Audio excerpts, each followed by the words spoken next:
Okay, so now we are going to go ahead and in our notebooks, in the next page after your carpet work, you're going to go ahead and write down telling stories practice. So pause the video here, get your notebook ready, and continue when you're finished. So in this challenge, you're given a graph.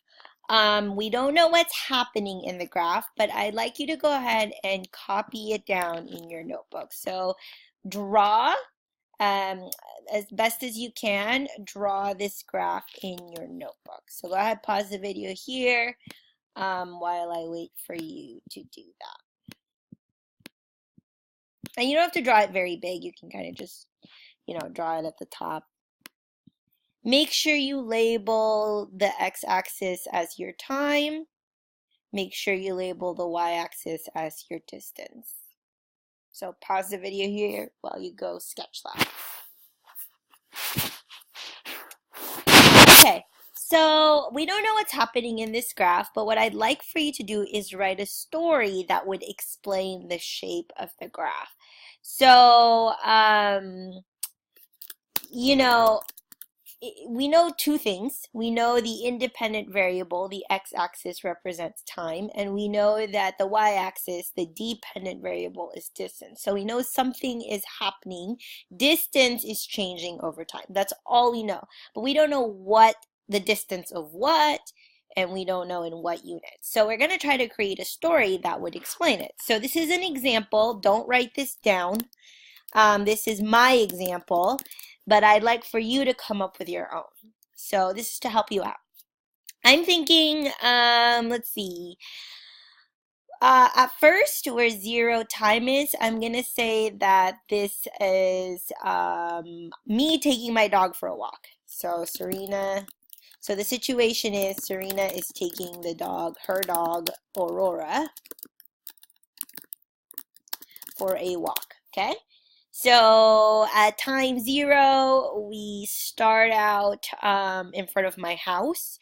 So I've already walked a little bit in front of my house here. So instead of being right in my apartment, I'm in front of it. So at time equals 0 minutes, let's say.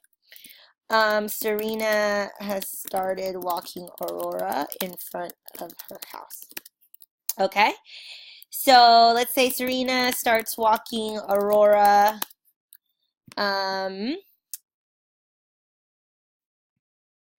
And that's why it's increasing distance and is getting further from her house, right? So I'm kind of just walking her normally over time. And then something happens here at, let's say, I don't know, 5 minutes. That makes me go really, really far in a short amount of time. So maybe suddenly a big dog comes out of the bushes and starts barking at Aurora. So maybe right here at 5 minutes, a big dog comes out of nowhere. Because of this, Serena and Aurora run away to avoid the dog. Okay, so this is why we suddenly increase distance in a really short amount of time, because we're like, oh no, like there's a big dog. I'm really scared. I gotta get away. Then I stop, right? I stop running away right here. Then Serena and Aurora get tired and stop running. Then Serena's boyfriend calls her and asks, where are you? Let's get dinner. Okay, so Serena and Aurora. So as you can see right here, I stop and then I start running back to my apartment, my house. And I will say, okay, hurry back home and go to the house to meet up with Serena's boyfriend. Okay, so that explains the distance decreasing, because now I am going back to the original destination, my house. And then once they get back to the house, Serena and her boyfriend leave for dinner. Okay, so that explains us leaving again, right? Our distance increasing once again. So don't copy this.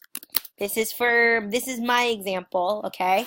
That explains the shape of this graph. So at first, I'm some distance, I'm already in front of the house, I'm not in the house anymore. I walk away, big dog comes, me and Aurora run away really fast. Then my boyfriend's like, "Where are you?" So we run back. We get back to the house, and then me and my boyfriend leave. So pretty simple story, but it explains all the changes that happens in this graph. In your notebook, I would like for you to come up with a story that explains the shape of this graph of distance changing over time. When you're done when you're done writing out the story, go ahead and take a picture of your notebook and then upload it on Dreamseed.